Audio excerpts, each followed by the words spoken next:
Quick, you are dehydrated and need water, so you search through the rooms of a house. Classically, you would check each room one by one, time consuming and inefficient. This describes conventional approaches to problem solving and computing, linear and direct. However, quantum mechanics lets us search all of the rooms at once through superposition, essentially being in more than one place at once. Quantum mechanics, while initially being used to describe things like the electrons of atoms existing in more than one place as probability fields or clouds, can actually have vast practical applications.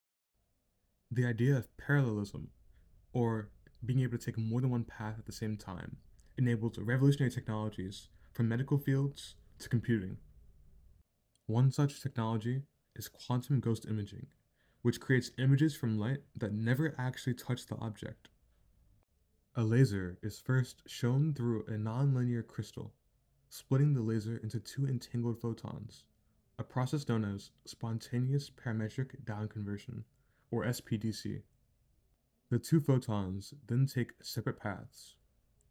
The first one, the idler, goes to the camera, and the second, the signal beam, goes through the object into a bucket detector.